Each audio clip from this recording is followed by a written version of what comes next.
Welcome to ReImagining Liberty, a project of the Unpopulist. I'm Aaron Ross Powell, and this is a show about the emancipatory and cosmopolitan case for radical social, political, and economic freedom.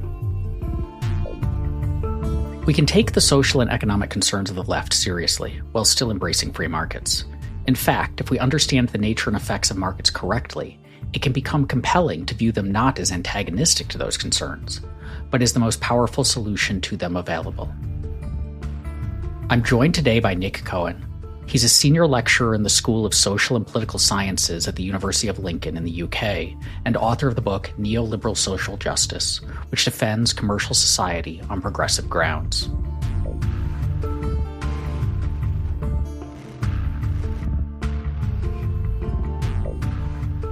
One of the frustrating things about the political landscape is that you have people who genuinely argue in favor of free markets and the power of markets to improve the state of the world.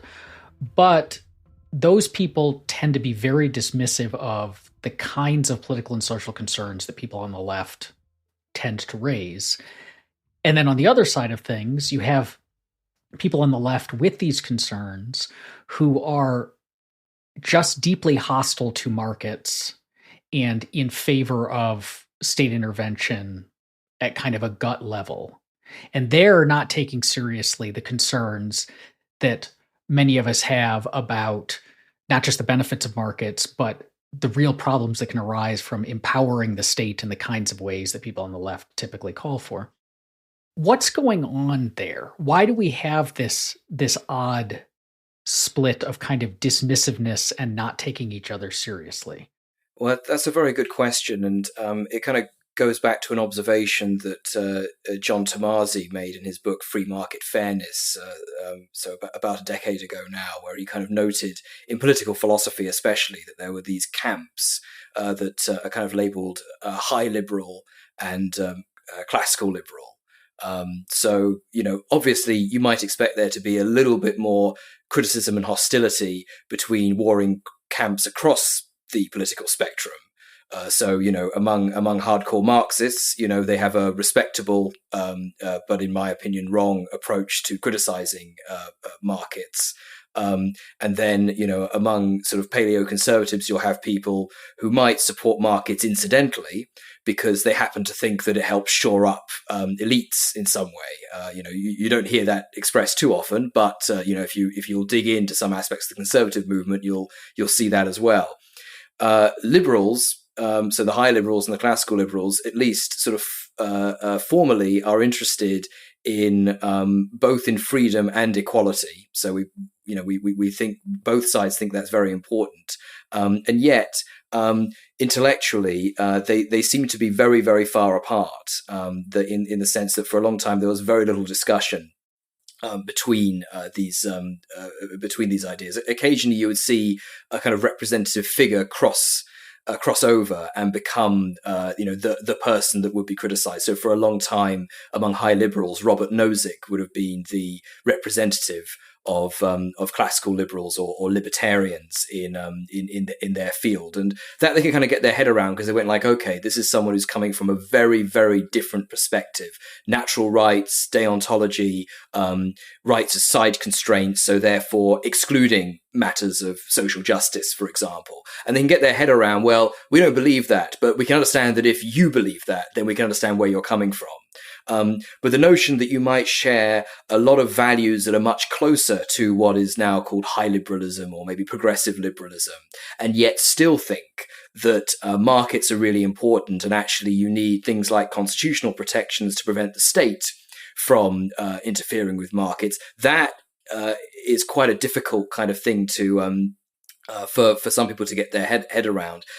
And I think part of the answer is probably that a lot of people's experience of politics, especially morality around politics, is probably quite concrete. So if you've observed business people behaving badly, mistreating, exploiting people, as happens all the time, and that's your main experience of say of immorality or or violence or conflict, then whether that's direct experience or whether that's kind of mediated experience from what you've been reading or what you've been seeing on the television or what family members and other members of your community have highlighted, then you're probably going to be quite critical of untrammeled markets, and you're going to get very, very suspicious when people start talking about freedom of equality and unregulated markets. It's going to look very, very strange to you. But on the other side, if your main experience of exploitation or violence would be something like the police, knocking down people's doors, taking away recreational substances, or interfering with what appear to be harmless private actions, and that's your experience and that's what you're kind of inducted into, then by contrast you'll be quite suspicious of the state, of the kind of main representatives of the state, so the enforcement arm, and especially you'll be keen to try and keep them as far as possible out of what you see as harmless private commercial transactions. So I think it's probably comes to these kind of these sort of early and quite different experiences and the way you kind of fit together the world in some way. So I think a lot of ordinary people probably have concerns about both. But once you started getting ideological, well, then you start seeing extremes. So I suppose if you've got a group of people who are kind of interested in freedom and equality, like in a kind of mix of the two, and you're trying to appeal to that group that are kind of impressionable on that front, you're going to have to do a lot to differentiate yourself from the other side, the side that's saying, "Oh, we need a bit more freedom here," and you're really going to be pushing on that front. And then in response, the other side are going to start getting more and more kind of extreme and kind of I suppose galaxy brained in their examples. So there'd be but by the end you kind of find out that there's one side is sort of saying, well, would it be so bad if we legalized heroin tomorrow? Which is not a great way of kind of reaching out to either the median voter or the other philosophical liberal who's going like, well, that's a kind of commercial transaction where people can very easily be exploited or harmed. It seems too that there's an element. So you mentioned the looking out and seeing bad market actors, and there are lots of anytime you have lots of people who are free to behave how they choose, many of them will choose to behave badly. But it seems like there's almost a fish doesn't notice the water angle to this as well, which is one of the frustrations I have with friends on the left, is they don't seem to recognize how much of what they have that's really good, and how much of not just like what they have or what you and I have but people who are actually who seem to be suffering now, but are suffering far less than people in similar social strata did 100 years ago, 500 years ago, 1,000 years ago. How much of that is the result of these markets? There's kind of it's not just a focusing on here are the handful of bad actors, but almost an assumption that what we have now is the default, is kind of how things normally are, like the quality of life that we have now. And it's not the product of this long process of economic growth powered by markets. I think that is very interesting. And it's sort of why I find that in almost any discipline, or so I happen to teach criminology quite a lot of the time these days, but I find that it's the power of comparison, of looking at different environments, is very important. Sometimes when I was in the United States and I'd go to conferences, it's because the United States is so big, it's possible for people to kind of be like this, but kind of imagine the US as the default, it's the level of wealth and income that you see in the US and in other sort of similar Western countries is phenomenal.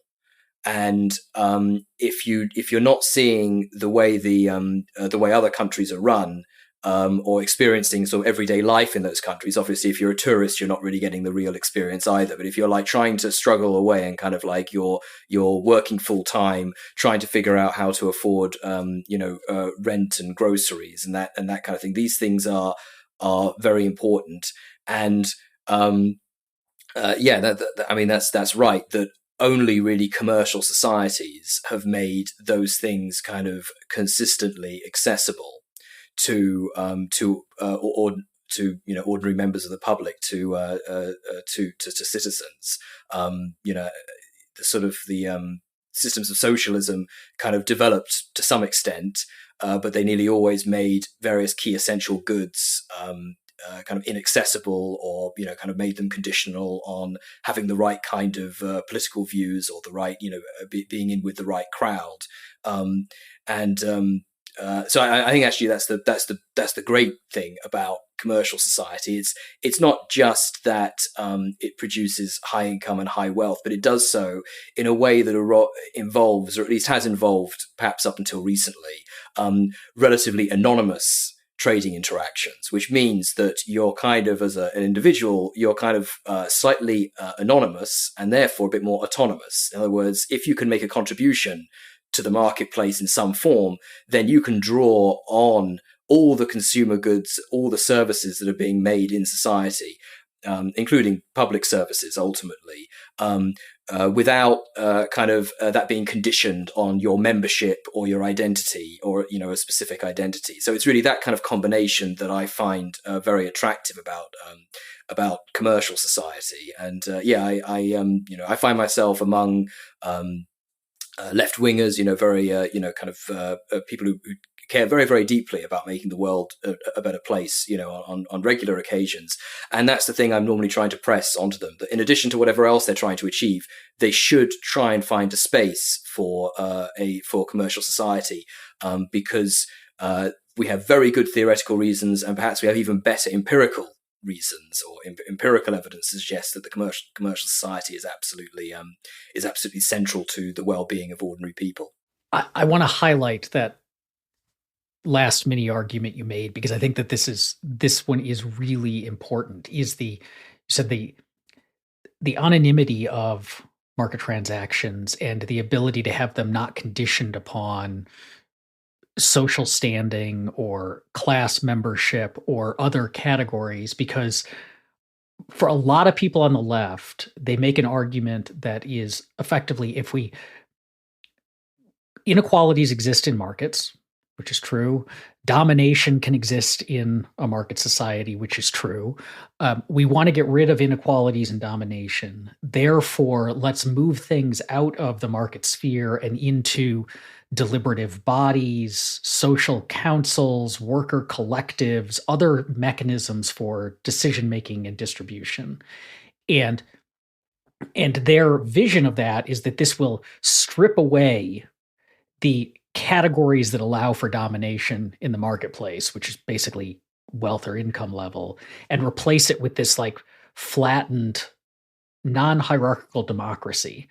But what they wildly overlook is that it will create new systems of hierarchy that are arguably much more domineering, in terms of it will privilege the people who are, if nothing else, the best speakers with the best rhetoric, or the people with the social connections, or the people who are the most attractive, or the people who are in the high status social groups. And a lot of those are things you can't dig yourself out of. If you're in the low status social group, you're in the lowest caste in India, say, there's really nothing you can do to get out of it. Whereas in a market, as you said, one can still engage in these market transactions. You may not have access to as many options as the person who's wealthier, but you're not having your very identity held against you in a way that seems inevitable in the systems that a lot of more far left people, it's not that they envision these other forms of domination, but I think they just don't recognize how inevitable they will be.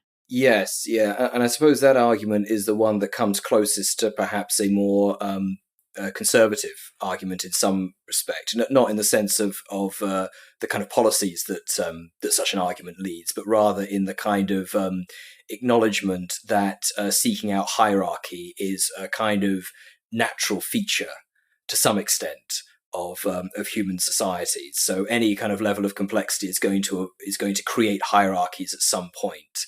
And the question is, what kind of hierarchies do you want? Not can we get rid of them altogether? I suppose what is attractive about commercial society and hierarchies, or rather about liberal society, because, yes, let's be fair, like commercial societies do end up with a lot of rankings, a lot of, Yelp reviews, Uber ratings, and that kind of thing. And of course, differences in income and wealth. So there's all kinds of like metrics and things that appear to be kind of ranking people, and people might take them very seriously. But the advantage of having a large civil society is that someone can find other forms of status and esteem in kind of in the groups and associations that they find, and that they can establish for themselves. So it's like that freedom of association, also freedom to form one's own kind of governance arrangements. So people might find religious institutions or sporting institutions and other kinds of things a place where they're able to kind of meet each other as equals, or if one is so incentivized, one can kind of seek a more dominant position within these things. But then once you've left that particular association for the evening, you just go back to being just another anonymous citizen. And there's something I find quite attractive about that. So it's not the lack of hierarchy, but rather lots of crisscrossing, adverse, hopefully non-correlated hierarchies. That's the best I think that we can kind of hope for in terms of instantiating the freedom and equality that we're committed to, rather than, as you say, a kind of flattening out, which is just a very, very unstable situation, because no sooner have you flattened everything out than people, as you say, through their use of words, through their appearance, through whatever thing that they can kind of get people's attention with, they'll attempt to establish a more dominant position in that kind of flattened situation. So we go for complexity and crisscrossing hierarchies so as to avoid an overarching hierarchy from emerging. It puts me in mind of the argument in Michael Walzer's Spheres of Justice about how we can have these various spheres and inequalities of power and relationships can exist in those. But what we don't want is inequalities in one sphere to bleed into inequalities in wealth, to bleed into inequalities in politics, or so on and so forth. I want to go back to something you said earlier, just in passing. We were talking about the benefits of commercial society and how recognizing how those can benefit particularly progressive and left values. What are those values that are characteristic of the kind of egalitarian left that we're talking about? Well, that's a good question. Let me put. I suppose it's fundamentally. You've mentioned non-domination, so they are opposed to oppression. That's sort of pretty central. Thereafter, there's sort of harm. So that's the other kind of value that they're kind of concerned about. So it's harm versus well-being and health. So it's sort of like that kind of sense of kind of physical and social security. So those are the kind of main things they're kind of going for. And I suppose what we what we're interested in is saying, well, an advanced market society is probably the best way that you can avoid domination, both by individual businesses or firms, and also by the state. So one point I make in one paper, Basic Economic Liberties, John Rawls and Adam Smith reconciled, is that you don't want a situation where the state is the only employer, because that's precisely the situation where, if you find yourself, with the wrong boss, you might find it very hard to switch. And it's also, incidentally, very hard for the state to figure out what skills and talents are required, what kind of human capital to be developed, because there's no kind of market to generate it. But morally, the important thing is that you're going to find yourself in a position of domination if you have a sort of monopoly employer, whether that is formally a privately owned employer or a public employer. And so I think it's that ability to exit and to move between relationships that we're kind of looking for when we're trying to avoid, that's what we think is a kind of way of avoiding uh, oppression. That's not quite so convincing for some people on the left who would, they would kind of rather see the institutions themselves kind of reformed. So we see the reform happening through competitive pressure. You force people to behave better by basically giving the people they're dealing with other outside options. And instead, there's this notion that on the left that somehow you could, if only you could just overthrow the wrong people and put the right people in place, whether it's a private firm or a bad state, then you're going to get then everyone's going to be happy, and you won't have to exercise mobility, which might be problematic for some people.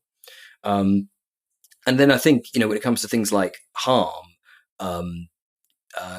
what people on the left will draw a lot of attention to is the externalities of markets. So things like pollution, which have bad impacts on people's well-being. So I think a very current thing that's sort of happening at the moment is the debate about what kind of energy we should be reliant on. So should we be relying on fossil fuels, nuclear power, or kind of renewables that are kind of coming in? And when it comes to car driving, are we going to be using petrol or gasoline, or moving over to electric? And it's interesting because it kind of matches up with some kind of culture, some sort of cultural conflicts, a bit of the culture wars at some of these margins and things. And on that front, I tend to think that the basic thrust of what progressives are trying to achieve is actually quite right. There are a lot of externalities that come from our current reliance on fossil fuels. It's not even just climate change. It's like it's literally the urban environment that we're in.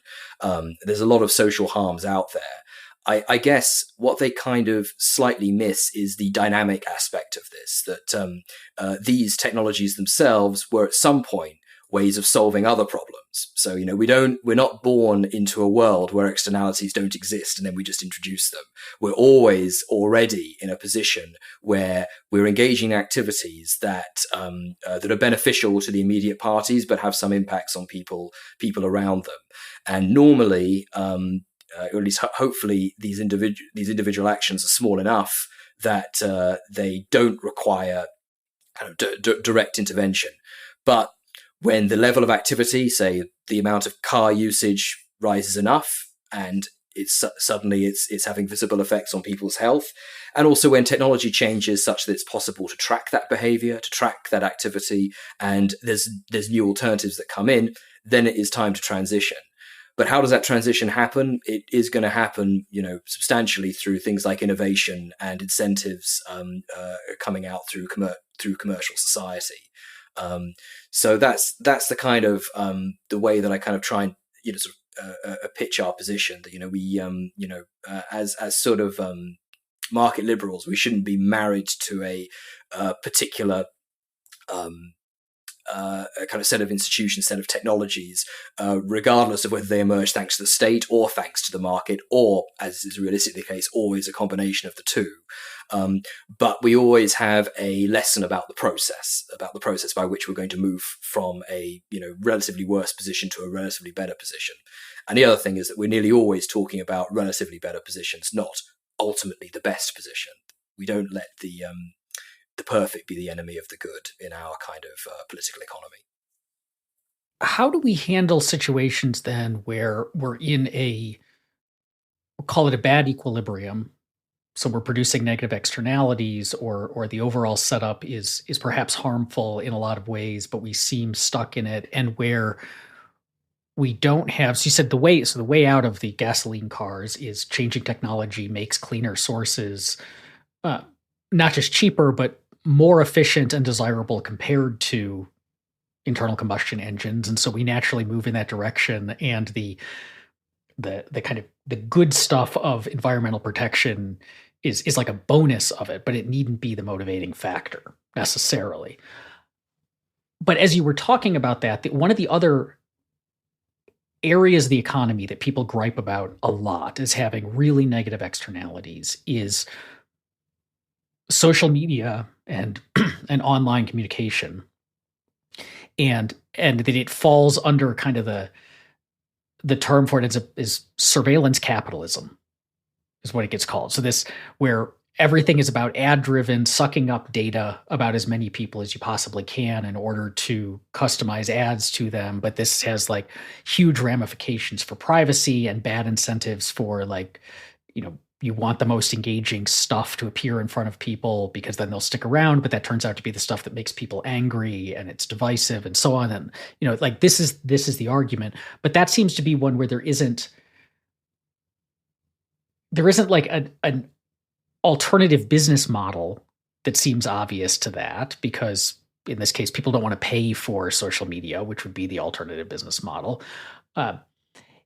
And so it's not clear how the story that you would tell about gasoline would get us out of this thing where basically all of these people are making what from the outside look like destructive decisions, but from their own personal perspective, Facebook is free and I like free.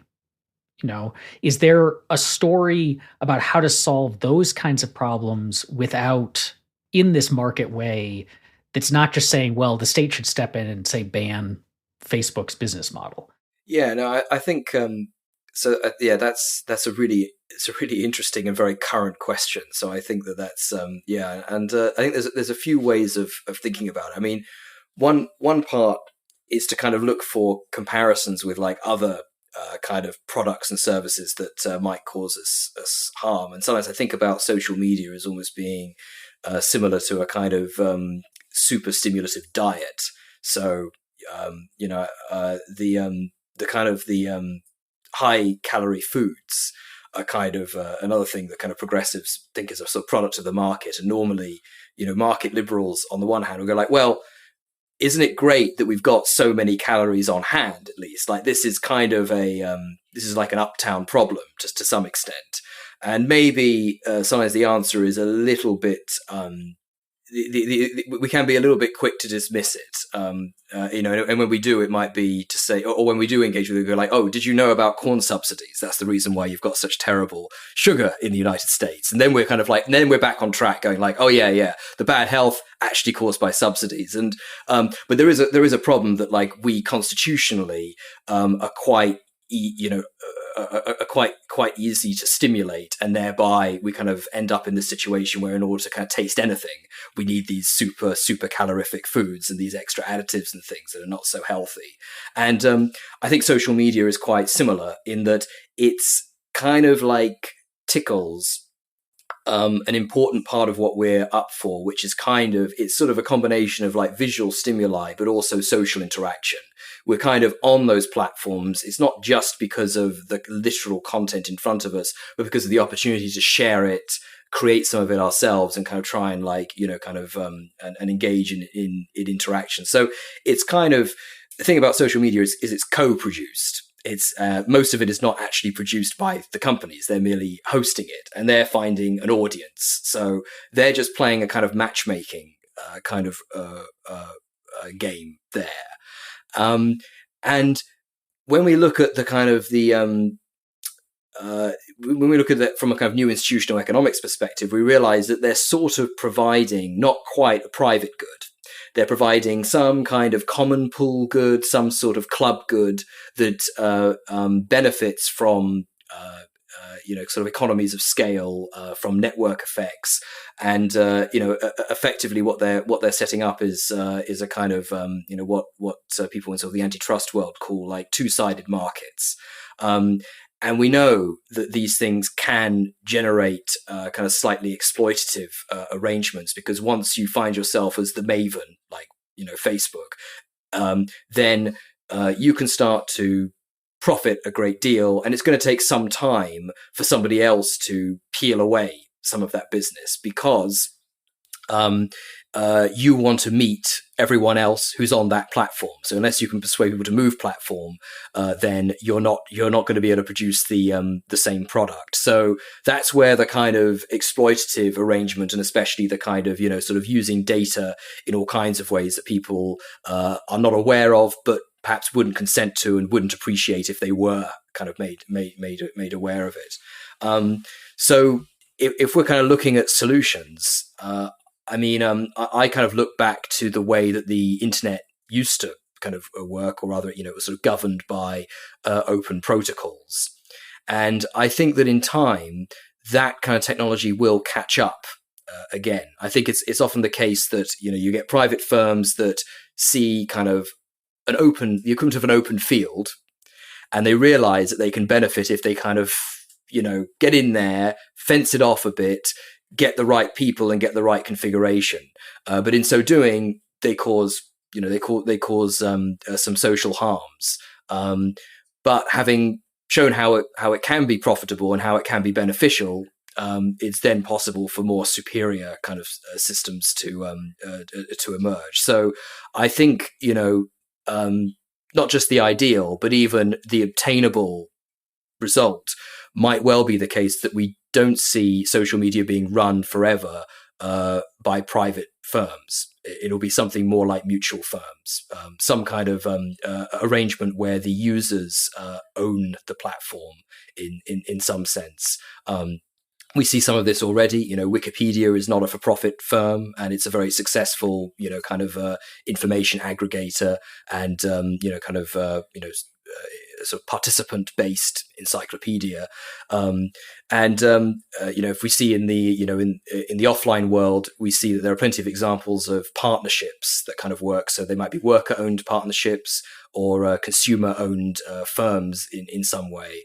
And I think once we've kind of got to the stage where we can be a little bit more imaginative, commercial society can improve the situation by having some more radical formulations of the way we do things. And I'm not on, is it Mastodon, meant to be the replacement to Twitter, because I've heard it's quite hard to get it set up, and it's got those network effects problem. But I'm confident that either that or something else, maybe a little bit more user friendly, will come along sooner or later, and it will have the effect either of displacing or disciplining the social media platforms that we see today. So on that front, I'm not saying we're ever going to get to a situation where everyone has nothing but a lovely time on social media, because social media is a place for free discourse. And as you just said, if you give people freedom, quite a lot of people are going to behave badly. So we're not going to get like some wonderful situation where hatefulness or polarization is abolished, but we can get to a situation where it's much more likely to be ameliorated than the current environment. You mentioned the difference between the real and the ideal and the achievable. And I want to ask about that in the context of political theory, because you talk about robust political economy, which is effectively doing political economy type thinking in the real world with a recognition of the capabilities and limits of institutions and just ourselves to achieve the things that we might aim for. And it reminded me, my favorite footnote in political philosophy comes in Will Kimlicka's Contemporary Political Philosophy, which is very good for listeners' introduction to contemporary political philosophy. And he's talking, I think it's in the chapter about liberal egalitarianism. And I pulled it, she says, this is in a footnote 42. He says, it seems clear that liberal egalitarian theories have operated with over-optimistic assumptions about state capacity. And then he gives some examples, and he closes by saying, one looks in vain in the corpus of the major left liberal political philosophers for a discussion of the extent to which the state can or cannot fulfill the principles of justice they endorse. Which seems like a problem, right? Like if you're going to do political philosophy, you should, if what you're arguing for is unachievable, then that's an issue, and one you ought to wrestle with. But at the same time, it seems like there can be value in saying, what is, say, like a perfectly just society look like, even if we can't get there? Because it gives us something, it gives us a direction, it gives us a metric to judge what we are doing against, and so on. So how much does the fact that the state might not be able to accomplish the things that many people on the left would task it with in an ideal world, undercut or change kind of the terms of the debate about the role of markets and other institutions in achieving these ends. I see. Yeah, I mean, I suppose if you're kind of responding to kind of the liberal egalitarian kind of this sort of critique of liberal egalitarianism. I mean, famously, we have Jerry Cowen, who just says political philosophy is not about action in the world at all. It's just merely specifying what we mean by words. And for Jerry Cowen, justice just is equality, asterisk with a few, with some understanding about the way that actually would be actioned in some particularly ideal world. Although it's curious that actually it's clear that Jerry Cowen did think that it had some influence, or rather should have some impetus in the real world, even if he didn't think that his political philosophy could push in that direction. And you're right that Rawlsians would say, well, you need an ideal to aim for. And then, kind of Gauss, Gerald Gauss sort of kind of pushed back a bit and said, well, actually, there are circumstances where if you may have some ideal, you might all agree on the ideal, and you're pushing from the status quo, and you push in that direction towards the ideal, you might end up worse off. So you might actually be worse off in the position that you're in because failing to achieve that goal puts you in a worse status than trying to achieve a more intermediate goal. So I guess that was like the classical liberal case for saying we need to temper that, our sense of what the ideal is. I mean, one curious thing I find about liberal egalitarianism is that actually when you kind of dig in, you don't find that much of opposition to markets as at least market mechanisms. So, I mean, that's something I found kind of quite helpful in my own work to kind of go like, hey, look, actually, Rawls and many others realize the efficiency properties of markets and are quite happy to include them on that front. Now, they don't want to make them constitutionalized. They want to always be able to intervene, and that's where your state capacity issue comes in. Can you have a state that's powerful enough to fix every bit of a market failure or every little bit of externalities, while not at the same time empowering it in such a way that the wrong people are going to get in charge and start using it for their own ends? I actually think the much more fundamental problem for liberal egalitarians is actually likely to be the family, and this comes up a bit in the literature. That you can get some really quite absurd, well, not absurd, let's not call it absurd, let's just say that it's very radical kind of positions, basically, that you need institutions and you need like a moral ethos, really, because they admit the institutions are not going to take you all the way. The general rules aren't going to do it. You need an ethos that really pushes against any kind of familial preference whatsoever. So in other words, concern for one's children, and investing in your children, investing in, what we, when we're being economistic, their human capital and their social capital, making sure that they are kind of thriving, among their peers, and kind of going to have skills and capabilities to kind of thrive. That is such a very natural thing for many people, to be concerned about their own children. Not that they don't care about other people's children, but they're always going to be very concerned about their own children. And that will be an important part of their lives, very important and valuable aspect of their lives. And liberal egalitarians kind of want parents to kind of either stop doing that quite so much, and kind of like be much more egalitarian in the way that they are concerned about the next generation, or alternatively, they need institutions that somehow sort of compensate for all that. And I'm not sure I don't think there is no state welfare. There's only a limited amount that even civil society can do to make sure that every child is loved, as well as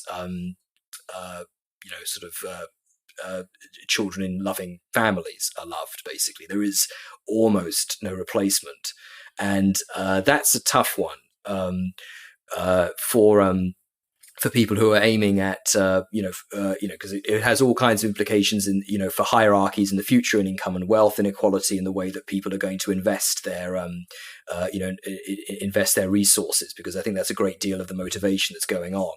So for conservatives, that's just civilization. So don't even peer into it. That's just the way that it's going to work. And for liberal egalitarians, it just seems like they're kind of going very directly against just a very kind of natural impulse. And so what do classical liberals look at? I mean, I think classical liberals are kind of find the institutions around family life to be acceptable and often admirable. And are going to look again at that kind of crisscrossing civil society that tries to increase opportunities for the next generation rather than necessarily trying to provide equality of opportunity. At least that kind of substantive equality of opportunity that the liberal egalitarians are kind of pushing towards. Because ultimately, if we were just dealing with markets, it's fine. You just get to the end of people's lives and you redistribute. You can do massive inheritance taxes. Doesn't really impact market mechanisms as such.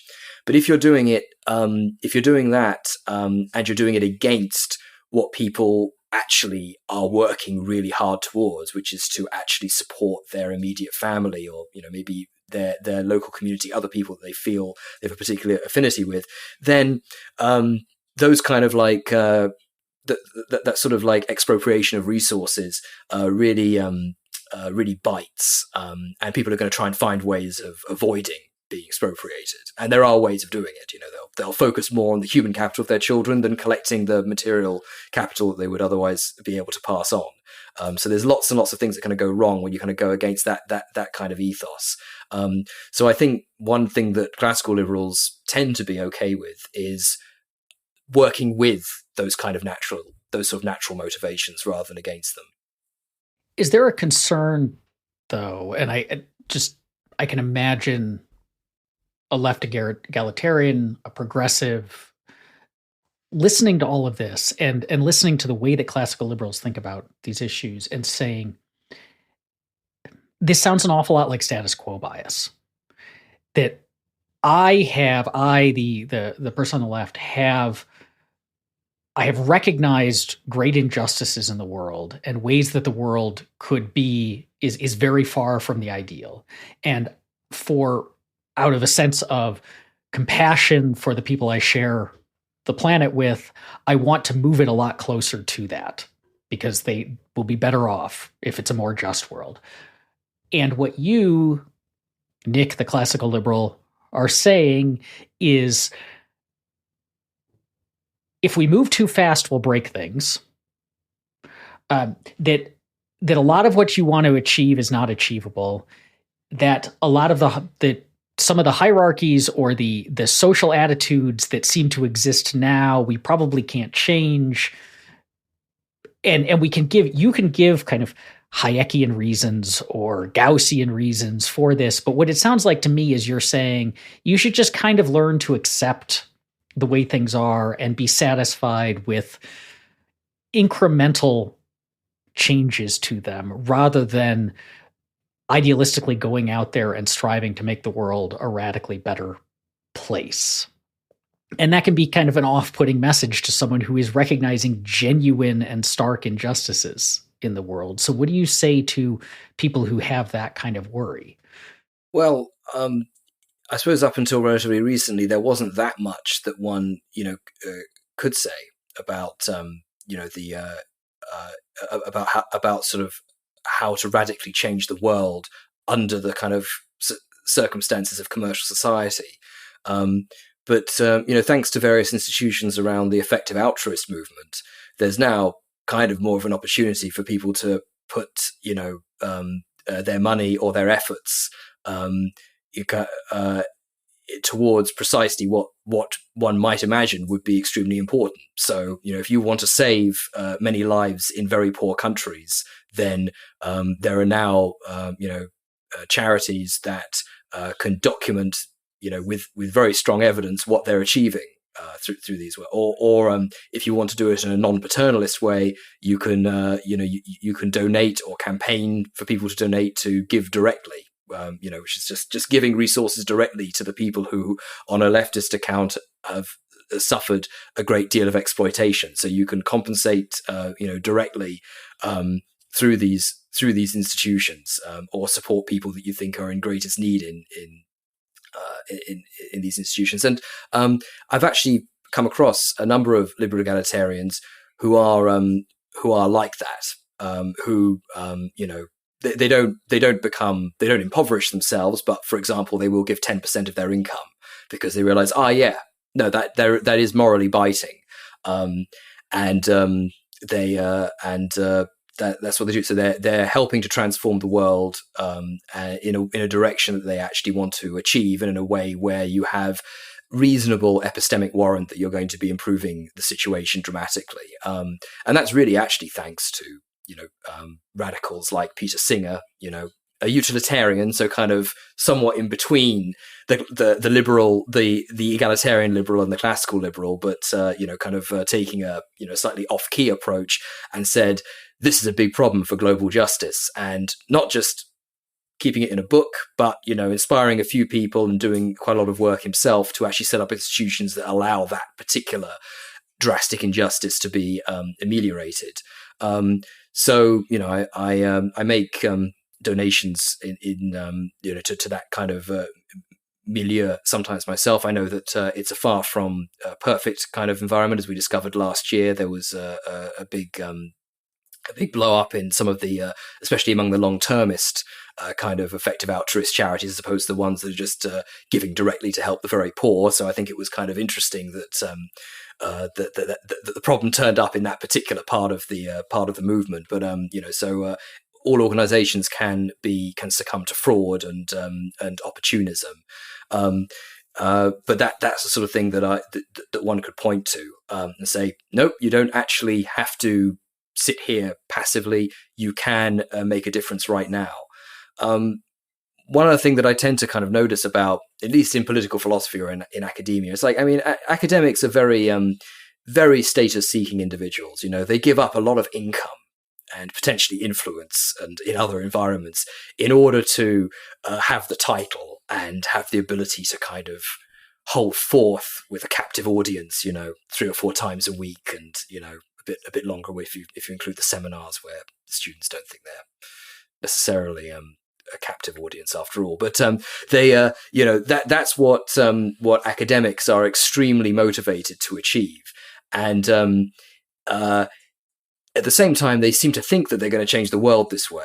For any PhD students out there now, or people who might be thinking of it, that's probably not going to be right, and it's probably not why ultimately you're following the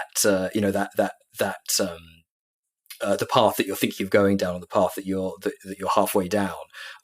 Ultimately, whether you believe you're doing this or not, you are highly impressionable, basically, towards your immediate social environment, and whether you're getting status cues. Some people might say that is the sociology of humanity. I think there might be something a bit beyond any particular society. I think it's sort of a bit of a human universal. So in that sense, what you're doing, unless you are making costly signals to say, I am dedicated to improving this situation now, I'm not just shouting about it, I'm not just looking cool while doing it, then ultimately you may have good beliefs about justice, but ultimately the reason why you're talking about them and shouting about them is because they're highly salient and attractive things to be talking about in the immediate community that you're in, whether you're in person or online. And that's okay, because we're all human, and we're going to spend an awful lot of our time making sure that we're not hungry, that we're not uncomfortable, and thereafter we're going to be looking for status in a community. If it so happens that we can hinge or put that sense of status, we kind of attach that status to doing well more broadly, to doing to doing humanity in general, treating humanity in general better, then that's good. But it always has to come down to that sort of somewhat more self-centered motivation, because apart from the occasional saint, and even the people who get called saints, I often don't count. You're nearly always going to be quite concerned about your own position in your environment when you're trying to do good. So we need to bear that in mind, and we need to have institutions that can that acknowledge that. If I am a liberal egalitarian or progressive or person on the left who's just listened to the last 50 minutes of this conversation, and I'm thinking to myself, okay, so Nick is saying that I can hold to the values that motivate me, but that commercial society and markets are a better way to achieve at least a lot of them, or that these can move things in the right direction. What are some of the in the policy world, what are some of the things that I am likely to be supporting now that you're saying I shouldn't be?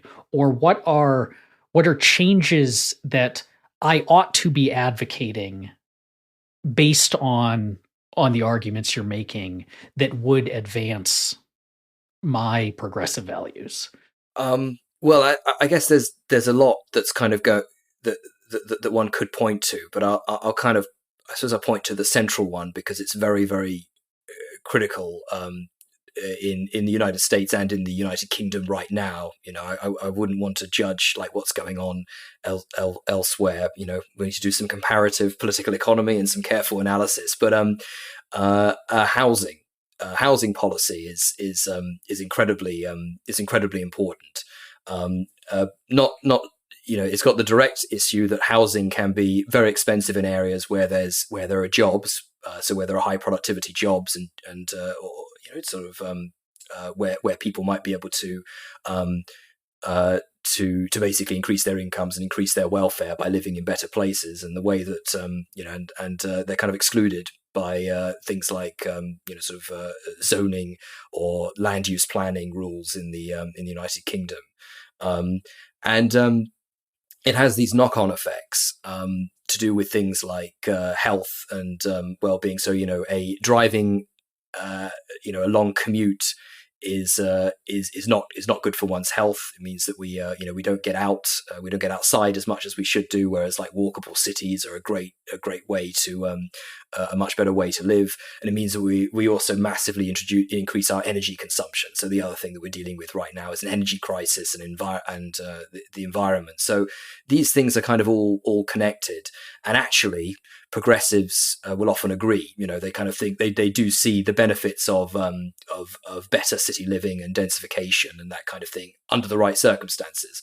And actually, I would go so far as to grant that under certain political economy arrangements, I'm in favour of public housing.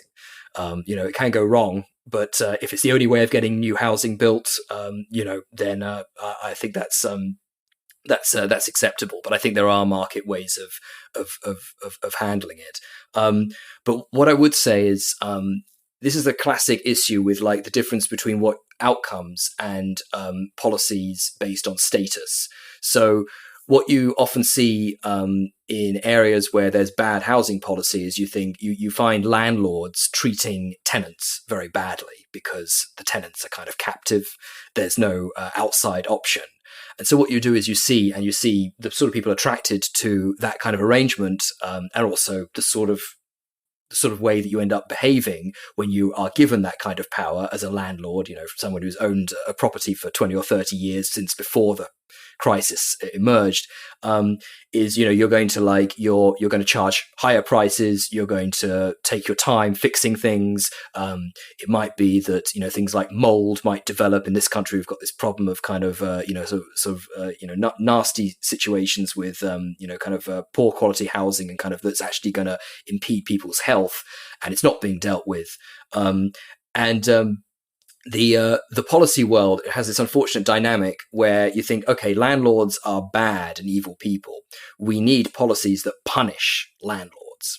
And what happens there is, the more marginal landlord, the one who doesn't actually want to act evilly, is kind of pushed out. They think, I don't like this situation. I don't like also the status that I'm being given. You know what I'm going to do? I'm going to sell that house to somebody else who will be able to put up with the heat and whatnot. And at the same time, very often it will make offering housing harder. So it's like, we're going to put more regulation, we're going to punish these people, and so that has an unfortunate dynamic. And so the slightly perverse answer is, if you've got bad landlords, what, from a classical liberal perspective, is you don't want fewer landlords, you need more of them, because then they're going to compete with each other. So the idea that actually you need to, like, you're kind of, it's like a sort of weird jujitsu move you want to do. It's like you want to penalize the current landlords. You want to make it much easier to be a landlord and get more people in and make the sector more competitive. So I can see why it might be perceived as perverse, because it means that some actually existing incumbents are not getting the punishment that they deserve. And actually they might be beneficiaries immediately of a policy that, say, was more permissive on housing. But it's better for tenants, and in the long run, it actually forces landlords to behave better. So it's one of those unfortunate kind of perverse incentive arguments. But that's the sort of dynamic that we're in at the moment, that basically the popular responses to bad housing policy is to make the housing policy worse, so long as it has a chance of hurting some of the people who are behaving morally badly at the same time. So, that's what I'd focus on. So more permissive housing policy is something that an increasing number of progressives actually agree with. And, we've got some specific ideas about how to achieve it. But, that's what we need. That's what we need right now to make human flourishing and also, ecological problems much improved. Thank you for listening to ReImagining Liberty. If you enjoy this show, please take a moment to rate and review it on Apple Podcasts. You can also join our Discord listener community and book club by following the link in the show notes. ReImagining Liberty is a project of the Unpopulist and is produced by Landry Ayres.